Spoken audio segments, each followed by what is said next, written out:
aí voltando a essa matéria do Capello no GE, que é muito explicativa, né, para a galera que está conosco aí também, a gente tem um pouco desses acertos, né, que estão previstos em contrato, então, do São Paulo, porque terão restrições, né, terão contrapartida aí bastante firme quanto a restrições, e isso meio que força o São Paulo a respeitar o seu orçamento para o ano. Então, eles vão ter o limite para gasto e investimento no futebol, vai ser o menor valor entre os 50% da renda brutal anual e 350 milhões de reais. Ou seja, Nick, e aí eu acho que é bom a gente deixar isso claro para o torcedor. Ano que vem, enxugar gelo. Ano que vem o São Paulo vai ter uma redução orçamentária no futebol enorme. Só esse ano, né? E aí, claro que é um exemplo de SAF, mas o Botafogo gastou esse ano 350 milhões em contratações para o seu plantel. E aí o São Paulo terá isso como orçamento para o futebol. Então, dá folha salarial? Esse é o gasto absoluto, né, de investimento no futebol, Nick. Então tem uma redução geral e, pelo que eu soube, todos os setores ali do São Paulo Futebol Clube como um todo terão uma redução pelo menos aí de 10% de gastos para tentar diminuir esse perfil da dívida. E aí o Emil pode trazer pra gente depois esses pontos, listar os pontos que estão aqui, mas acho que é muito importante, né, Nick, você deixar claro isso. O torcedor de São Paulo vai ter uma redução de orçamento para o futebol bem grande, né? Bem assim, forte para o próximo ano. Vale lembrar que esse vínculo, então, vai até o final de 2028 do São Paulo com o Grupo Galápagos, do Nick. Gabi, eu acho, é lógico que a gente olha aqui a questão do investimento e pensa que esse investimento vai ser reduzido em um cenário em que a gente está vendo SAFs e investimentos maiores de outros clubes, a competitividade mudando, né? Porque o time que não tem tanto recurso para fazer o investimento acaba ficando um pouco para trás. Mas eu, pessoalmente, cara, eu acho que ou é isso, ou o São Paulo vai patinar aí mais 1-2 anos e depois vai cair, vai falir, entendeu? Então, não adianta a gente ficar, deslumbrado com um título aqui, o outro depois dali 2 anos, e contrata Daniel Alves e Rames Rodrigues e não sei quem, se não tem uma saúde financeira por trás disso. Eu quero que meus filhos, que meus netos, que meus bisnetos tenham a oportunidade de ver o São Paulo ser campeão. Não é? Eu acho que é muito uma visão muito míope a gente olhar para isso e falar, então o ano que vem é Série B. Não é assim. Eu acho que a questão é, se a gente vai ter uma obrigatoriedade, porque o fundo vai exigir isso, de que o investimento no futebol, por exemplo, seja com o teto dos 350 milhões, a questão é fazer uma gestão competente e correta para que nesses 350 milhões caibam tudo aquilo que faz o São Paulo se tornar um time competitivo. Aí não vai ter espaço para trazer Rames mesmo, não vai ter espaço para trazer Daniel Alves, jogar do Galo. Esse tipo de coisa não vai ter espaço. Agora, imaginar que você não consiga montar um time competitivo com a base que o São Paulo tem, porque teoricamente isso vai abrir espaço para investir mais em quantia, né? Com os jogadores que já estão dentro do São Paulo no elenco. Então, assim, eu acho que é uma visão um pouco distorcida imaginar que só por conta da redução, que é expressiva assim de investimento, a gente vai cair, não sei o quê. Eu vejo pelo sentido oposto, pelo sentido contrário. Eu acho que esse é um movimento que, se for trabalhado da forma correta, com responsabilidade, com uma gestão correta dos recursos que vão entrar, tem tudo para que o São Paulo, ainda que não consiga dentro de 1-2 anos dar esse upgrade tão grande, porque de fato vai ter um controle, uma austeridade um pouquinho maior em relação aos gastos, cara, a médio e longo prazo isso tende a evitar que o São Paulo vá à falência. E aí tenha que ser obrigado a vender para uma SAF, por exemplo, ao preço de banana, como a gente viu acontecendo nos outros clubes aqui no Brasil, né? Então eu acho que assim, e aí é mais uma pergunta até que eu queria fazer para o Emil, que assim, eu vejo muita gente falando, isso é uma forma de roubar dinheiro, porque agora que vão nadar de braçadas, não sei o que. Eu acho, Emil, a minha percepção é que, tendo por trás dessa estruturação empresas como a Galápagos, como a KPMG, que são empresas idôneas e sérias, pelo menos o que o mercado sabe de informação dessas empresas, na sua opinião, não sei se é igual a minha, isso tende a minimizar a possibilidade e os riscos de ter esse tipo de problema de corrupção e coisa, ou você acha que ainda teria espaço? Como você enxerga essa questão para meio que nortear o que o São Paulo vai fazer com esse dinheiro?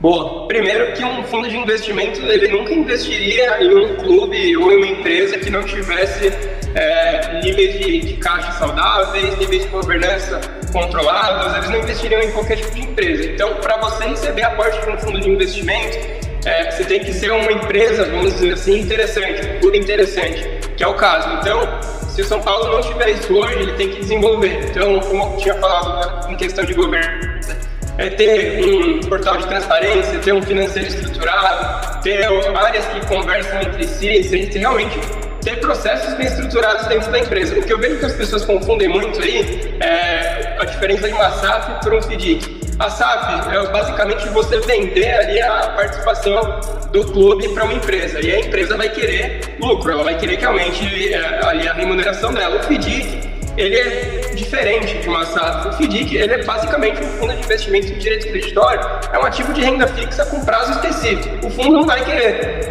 que o São Paulo faça absurdos. Ele já estipulou ali qual vai ser a taxa de remuneração dele, que aí tem um prazo, né, se não me engano são de 5 anos, 4, 5 anos, que vai ser o prazo final desse FDIC. Geralmente eles têm um prazo de validade. A partir desse prazo, o São Paulo pagando, a Galápagos vai sair da jogada, então ela não vai ter uma participação eterna ali no clube, não vai estar vendendo para sócios, enfim, as pessoas confundem muito isso. Então, essa é a principal diferença. O Paulo não está vendendo, não está virando SAF, ele está só estruturando a dívida dele para que ele consiga ter projetos de longo prazo.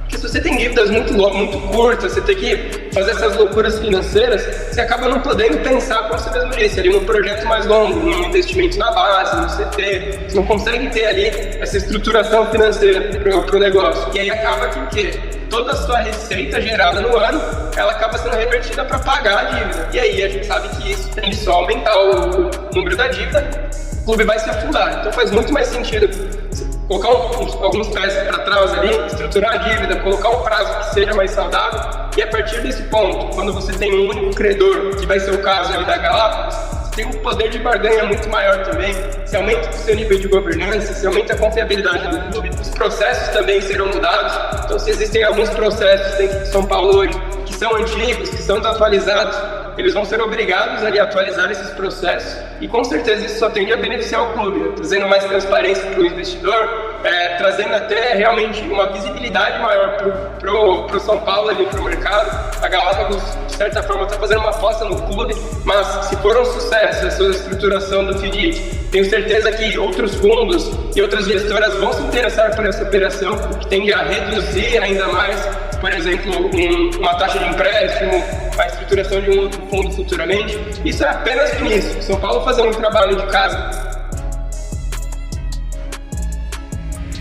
O nosso Emil teve uma pequena oscilação de internet, em breve ele volta com a gente, enquanto isso a gente vai lendo um pouco do chat também. E claro, a gente está com 1.800 pessoas, muito obrigado a todos aí pela audiência sensacional. A gente sabe que para muitos esse tema pode ser chato, entre aspas, né? Mas eu acho que é um tema importante e que impacta diretamente no futebol. Emil está de volta com a gente, acho que ouve a gente 100% agora. Ele explicava então um pouco desse perfil, desse modelo do São Paulo. Pode complementar que tem pergunta do chat para você depois também.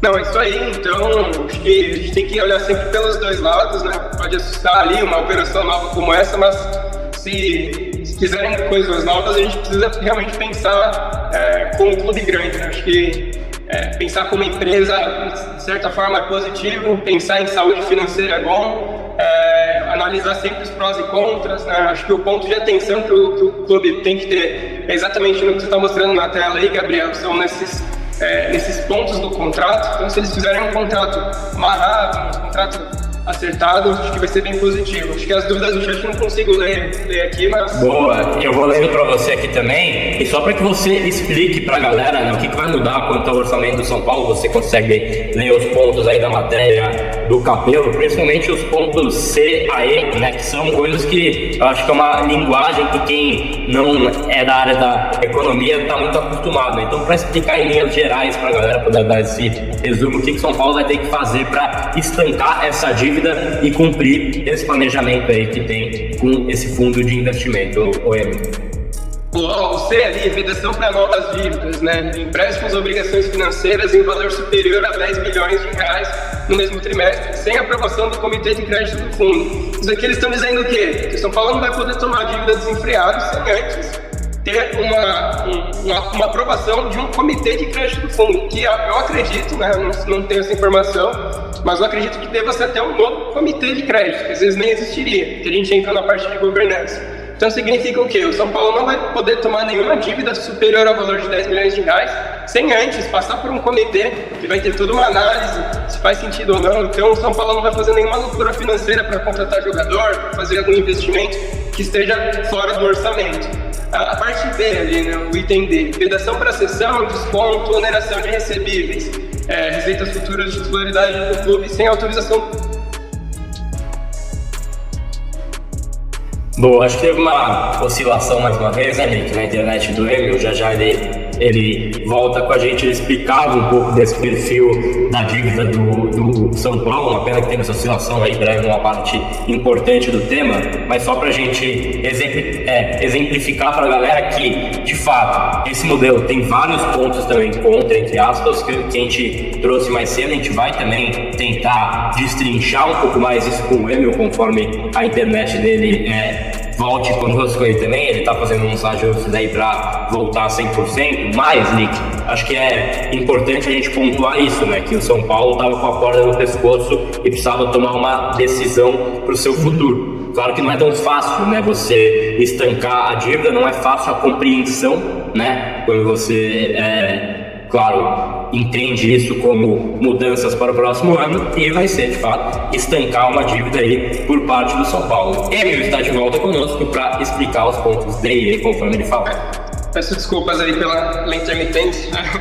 Eu estava dizendo ali do entender, ali, vedação para cessão, desconto, oneração de recebíveis. O entender é basicamente o fundo se blindando do São Paulo não utilizar essas mesmas garantias com outro fundo. Então, é uma forma do São Paulo, do fundo, falar, ó, você não vai pegar essas mesmas garantias que você está me oferecendo e oferecer para outro fundo para fazer de novo essa mesma, empurrando essa dívida. Então, o entender é mais uma proteção do fundo ali para possíveis movimentações do clube. E o item E, obrigação de presidente. Principalmente os direitos de transmissão, né? Que a gente vê os clubes antecipando de 2030 para agora, e aí já compromete, recebe o dinheiro agora, mas aí lá na frente não vai receber. Então esse desconto ou oneração de recebíveis é justamente isso. Você ainda tem para receber lá na frente, você não pode antecipar isso sem a aprovação do fundo, porque mesmo que não seja a garantia especificamente do fundo, o fundo não vai ter interesse em que você comece a comprometer receitas lá da frente, porque senão isso também pode complicar o fluxo de caixa, o pagamento depois, né? Então, eu vejo também com bons olhos, porque teoricamente o gestor ali não vai poder fazer que nem o Leco fez no último ano de mandato. Putz, deixa eu sangrar pra caramba os cofres aqui, vou dobrar a dívida porque eu preciso sair com um título. Dentro dessa perspectiva, para o torcedor que não está vendo com bons olhos, dentro dessa perspectiva, isso jamais aconteceria, porque o fundo teria que aprovar, por exemplo, os investimentos que o Leco fez, os empréstimos que ele fez ali, que dobraram a dívida do São Paulo antes da pandemia, e também para quem está preocupado com a queda de investimento, o investimento maior não garante o título, né? O São Paulo ficou desde 2008, que tinha sido campeão brasileiro pela última vez, 2012 teve aquela Sul-Americana, depois disso foram 10 anos sem título, né? E nesses 10 anos a dívida só aumentou, os investimentos só aumentaram. Então o São Paulo fez investimentos maiores no futebol e não ganhou nenhum título nesse período. Então assim, tirar investimento não significa que o time vai cair para a Série B, e fazer investimentos a rodo também não significa que o time vai ser campeão. A questão é como o presidente, a diretoria vai gerir esses recursos para conseguir os jogadores, a infraestrutura, tudo com o melhor custo-benefício, né? Exatamente. E aí o item E é a obrigação de apresentar o superávit. Então o superávit é você fazer a despesa de receita menos despesa.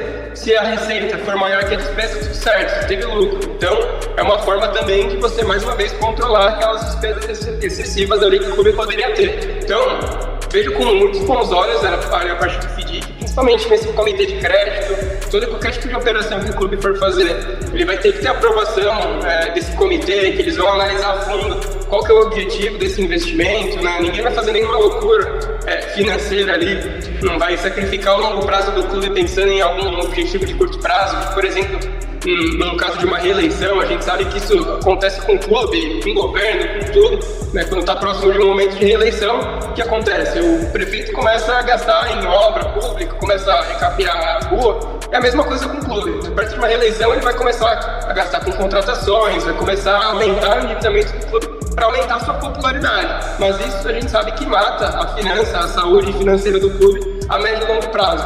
E aí essas cláusulas, elas acabam ali protegendo o clube desse tipo de situação que pode vir a acontecer, né?